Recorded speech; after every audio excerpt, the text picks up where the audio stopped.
Yo, what is up guys? Rob here with another WoW video, and today we're going to be on the PTR servers looking at the new Conduit Covenant abilities for each Covenant, and we're going to be deciding which one is the best for Ret Paladin PvP in patch 9.1. So first off, we're going to start with the Kyrian here. So these are the new abilities added here. So for Pelagos, we have Better Together. During combat, moving within 3 yards of a party or raid member inspires both of you, increasing your mastery by 40 for 1 minute. Players may only be affected by one such effect, so that's not too crazy.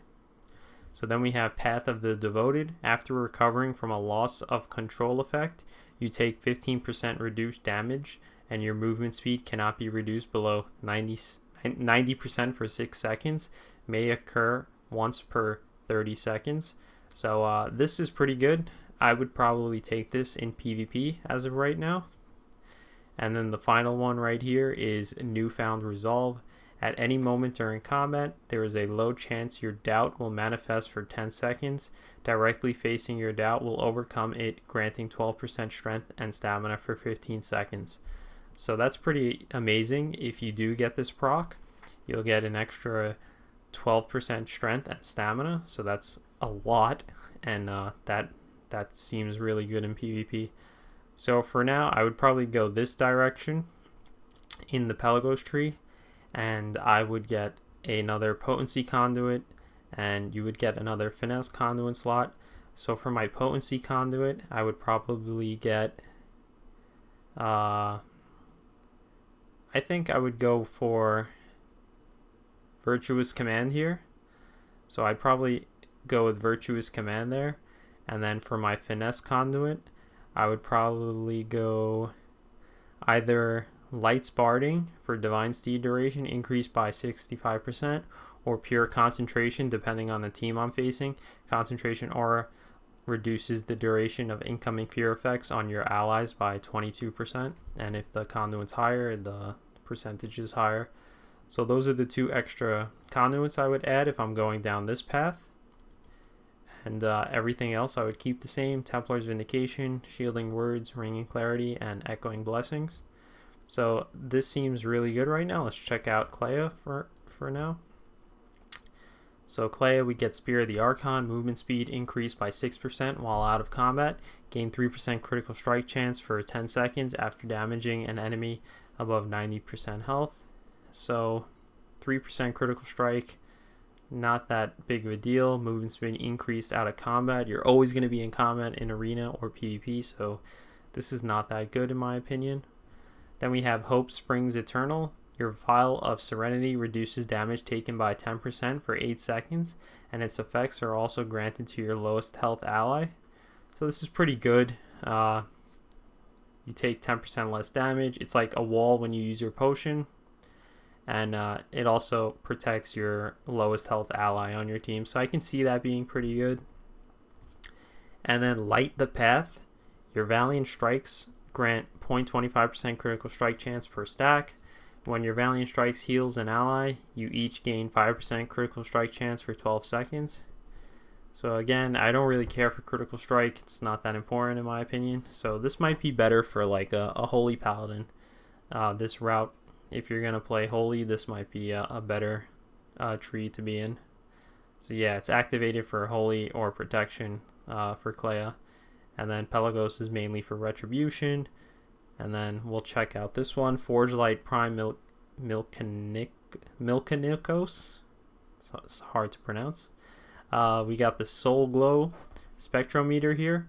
Damaging or healing a target analyzes its merit over 15 seconds, increasing your damage or healing to it by 1%, increasing by an additional 1% every 3 seconds. Cannot start a new analysis until the previous one has finished. So, yeah, you get increased damage by 1%. I don't know how many times it stacks, so I guess we'll see on the live servers. Reactive Retrofitting here. After taking physical or magic damage, gain a shield that absorbs damage equal to 8% of your maximum health for 10 seconds. Each incoming damage type may trigger this effect once per 30 seconds. So that's a pretty good defensive ability right there. Physical or magic damage, gain a shield that absorbs damage equal to 8% of your maximum health. So that's a pretty big shield right there to have on you. So that's pretty good. And then we have Effusive Anima Accelerator. Divine Toll releases a blast of overcharged anima at your target's location, dealing 5,000 arcane damage split evenly between all targets for 8 seconds. Reduces the cooldown of Divine Toll by 4 seconds per affected enemy to a maximum of 20 seconds. So this could be okay. I mean, the damage isn't that great.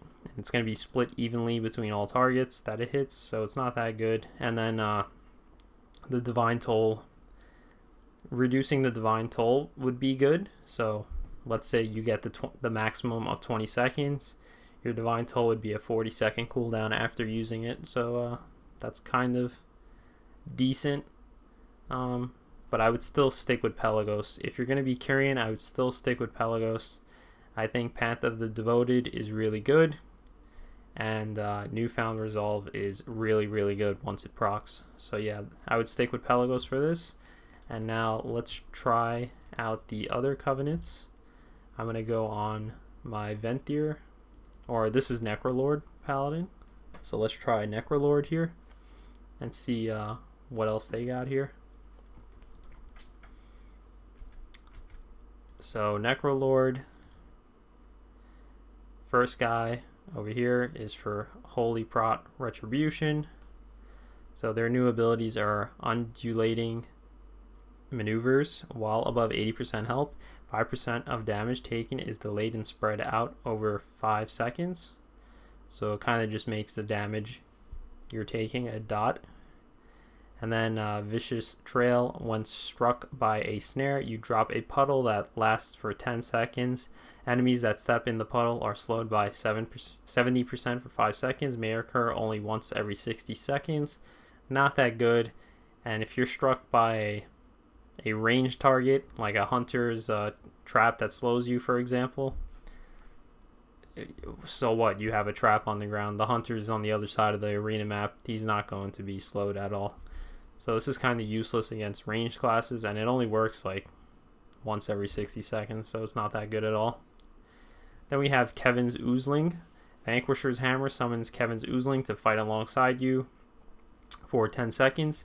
His attacks cause your enemies to take 2% additional damage from you and periodically grants allies an Absorb Shield that absorbs 208 damage.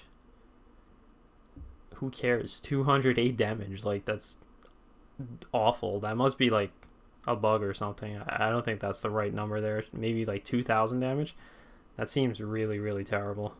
And his attacks cause you to do 2% additional damage from you, and he periodically grants you that shield. So I mean, I don't know, I don't think that's good at all. So I would definitely not be on this tree right here if I was Necrolord. And then we have Soul Sloth for this guy right here. I don't have his name because I didn't complete the campaign on PTR. After standing still for 5 seconds, the next time you move, you and nearby allies gain 20% increased movement speed for 10 seconds. I mean, who cares? You're never standing still in arena for the most part, so especially for 5 seconds. So this is pretty useless. Resilient Stitching. While above 90% health, you gain a shield that absorbs 7,200 magic damage for 1 minute.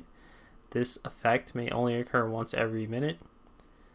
So, like, again, like, you have 7,200 magic damage, only magic damage, so this is totally useless against physical damage. And then we have Fleshcraft cover, Pustule Eruption. Fleshcraft covers you in 3 pustules per 1 second channeled. Taking damage or being healed pops a pustule, dealing 1,000 nature damage to nearby enemies and healing nearby allies for 1,500 split between them. Seems pretty terrible in arena to me. Then we have this last guy right here.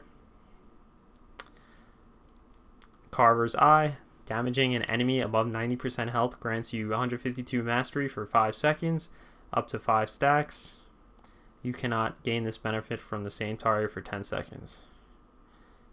So 152 mastery for 5 seconds if the enemy is above 90% health.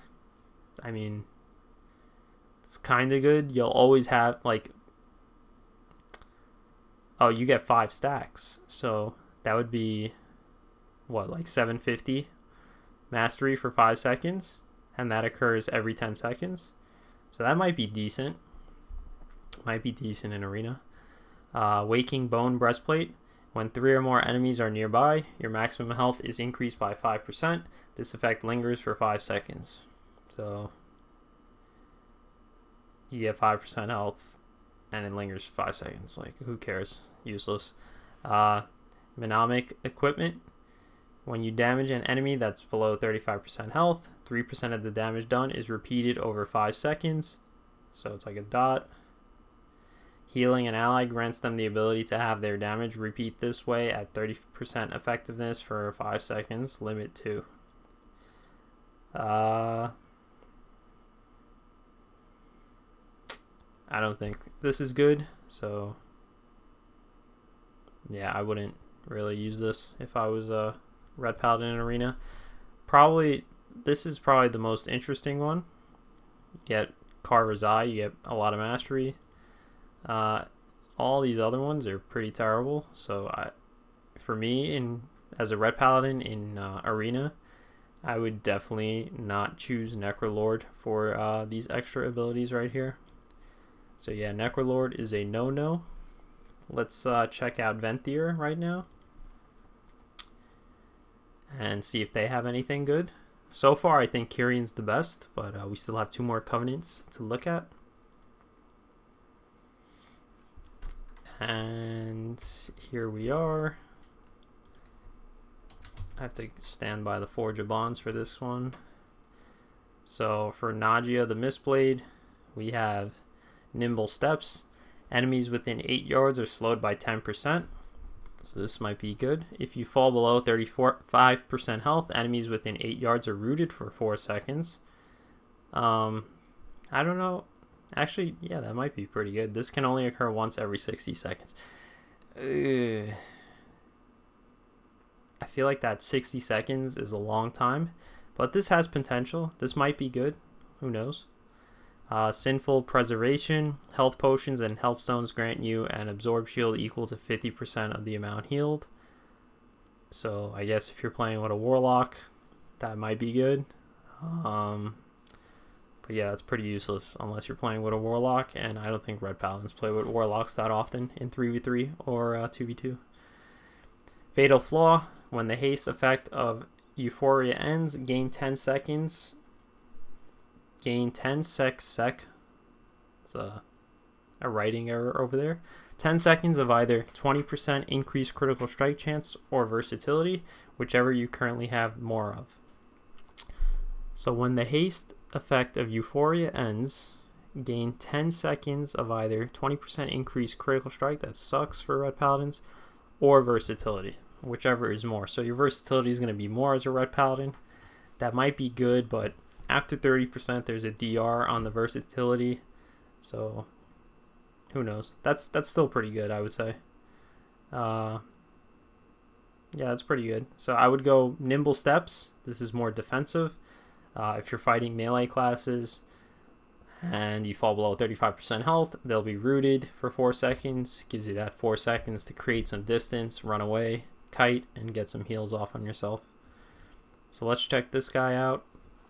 Life is but an appetizer. While you are well fed, gain 60 speed and 60 avoidance. Pretty sure that is useless in Arena. It's always tea time. When Soothing Shade activates, Tubbins and Gubbins each offer you a cup of tea, healing you for 360 health every 1 second and reducing damage taken by 5% while standing in the shaded area. These both seem very terrible for Arena. And then we have Party Favors. Once per day, you can speak with Theotar in Sinfall to obtain the Mad Duke's Tea, which increases your strength by 3%, or your haste by 3%, or your critical strike chance by 3%, or versatility by 3% for an hour. This is probably some like PvE stuff, so this is pretty much useless for PvP. Then we have this guy, General Draven. Regenerative Stone Skin. Any overhealing done to you will heal for an additional 15% of the overhealing amount for 6 seconds. So that's pretty good. If you're overhealed in arena, like obviously if you're playing with a really good healer, they're not going to waste mana to overheal you, but this might be okay. Intimidation Tactics. While below 50% health, Dora Shadow cools down 50% faster. So that might be good. If you keep falling below 50% in a short period of time, you'll get your Dora Shadows up really quick and be able to fly, teleport away. Battlefield Presence. Each nearby enemy trembles at your presence, increasing your damage and healing done by 1% and reducing damage taken by 1% up to a maximum of 3 enemies. Trembles at your presence, increasing your damage. Okay, so maximum of 3 enemies.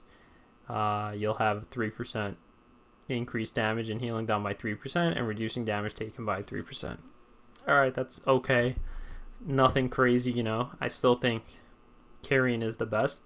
And I still think for Venthyr, Nimble Steps and Fatal Flaw is probably the best way to go with these new abilities here. So not too impressed by anything so far but Kyrian. And now I wasn't able to switch to Night Fae on the PTR. It wouldn't allow me to do that. It allowed me to do it for every other covenant, but it did not allow me to do that for Night Fae. And I'll just show you really quick. You're supposed to talk to these people here. Like if I wanted to go Necrolord, I can just switch here. Venthyr, I can just go here, and I'm supposed to talk to Lady Moonberry, and she should have the same thing, but she's not letting me. So instead, I have the website here that I'm gonna pull up in 1 second. Alright, so here I am on Wowhead. I'm looking at the PTR. You can look up all the new Soulbind abilities here for each covenant and each person for that covenant. So if you don't want to go on the PTR and read them all, you can just go to this website. I'll leave the link in the description below. But we're going to be reading the Night Fae one here. So we have Bonded Hearts. Gaining a stack of redirected anima from Grove Invigoration heals up to 5 nearby allies for 2% of their health. If any of the affected allies are another covenant, redirected anima's mastery and maximum health effects are increased by 50% for 5 seconds. So that's for Naya. Seems decent. I'm not sure if it's great or anything, but the next one is Call Shot. When you critically strike, you gain 20% movement speed for 5 seconds. May occur only once every 10 seconds. This might be good because I remember when I used to play Ret Paladin and Cataclysm, every time you used to Judgment, you used to have a little speed boost, and that speed boost really made us close the distance a lot better. And I think Red Paladins really need that in Arena this expansion. So this might be worth a shot. Called Shot right here. Can only occur once every 10 seconds and when you critically strike. But we critically strike pretty often, and it's only a 10-second wait. So might be good. Survivor's Rally. When you fall below 50% health, you regain 20% of your health over 10 seconds and receive 5% additional healing from other spells and abilities. So that seems pretty good. Fall below 50% health, you regain 20% of your health over 10 seconds. So it's like a healing buff on you. And there's an additional 5% healing buff on you from other spells and abilities. I don't know if that works for just your spells and abilities, or like your healer can also get the 5% additional healing buff as well. So that's for Naya. Seems pretty good. I would go Called Shot, and Survivor's Rally is probably the ability on the bottom. So I would probably choose this path right here. Oh, and this can only occur once every 60 seconds. So once every 60 seconds. It's a little long, but that's usually the time between goes and big burst. So it might save you sometimes, might not, who knows. Dreamweaver. We have Cunning Dreams. Entering Soul Shape slows enemies near your starting point by 50% for 6 seconds. Seems pretty good if you're trying to get out of combat to try to run away from your enemy in arena.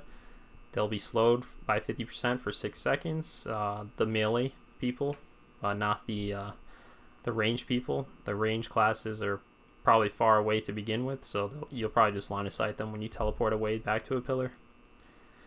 Then we have Dream Delver. Dealing damage or healing a target grants you 1% increased damage or healing to that target for 4 seconds, up to 3%. So this reminds me of the ability that Pelagos has in the final tree right now on the live servers. So it's the same thing. It's pretty good. And then Waking Dreams. When you take damage below 80% health, you gain a shield for 80% of the damage amount, lasting 3 seconds. That's pretty crazy. When you take damage below 80% health, you gain a shield for 30% of the damage amount. So imagine someone like doing their burst and you're above 80% health and you go below that, 30% of their burst damage is your shield. That's pretty crazy. And it lasts for 3 seconds, but it's still pretty good. So I don't know which pathway the tree would be, but all of these are pretty good. I would take Cunning Dreams and Waking Dreams. Those seem pretty good. This one's also good, but yeah, you can just choose any pathway and take any of these for the Dreamweaver. That seems pretty good. Hunt Captain Kyrian. Hunt's Exhilarator. When damaging an enemy or healing an ally within 8 yards, you gain 3% leech for 5 seconds. Leech is pretty useless in arena, so that's pretty terrible. Vorkai Ambush. After interrupting or disorienting an enemy, they deal 5% less damage for 5 seconds. So this might be good like when you're fighting a mage, try to kick their poly, then they can't do a lot of damage, but I don't know. This might be good against like caster classes, but not really. It's only, I mean, you're going to be kicking once every 15 seconds as a Ret Paladin, and then you have the chance of landing it, which can be high or low depending on how good you are. So I don't know, this seems okay, I guess. The Wild Hunt Stratagem. When your damage or healing is enhanced by Wild Hunt tactics, gain Wild Hunt Stratagem for 1 minute. The next time you take damage, an enemy who is below 35%, or heal an ally who is above 75% health, the Wild Hunt Stratagem is activated to increase your damage and healing to such targets by 5% for 10 seconds. So this just seems like a lot of things have to happen for you to get that 5% on them. So seems annoying to do. Overall, I think Night Fae is okay. And yeah, I guess that concludes this video. I still think Kyrian's the best for Ret Paladins in Arena and PvP. The Pelagos tree more specifically. And just go that pathway I said before earlier in the video. And with those soul binds and covenant abilities, I think that's the best way to go in patch 9.1. So I would stick to Kyrian, I would stick to Pelagos, I would stick to the path, the tree path that I said earlier in the video, and I would choose the soul binds that I spoke about earlier in the video. So I hope this video was helpful. Thanks for watching. Please subscribe to the YouTube channel. Follow me on Twitch. I do Arena Sunday through Thursday with people who are in my chat. So viewers, followers, subs, etc. So if you want to come hang out, you can there. There's a link in the description below. And like this video, share this video with someone you know. And if you have any comments, questions, or suggestions, leave them in the comment section below, and I'll try to answer you as soon as I can. Thanks for watching. Peace out.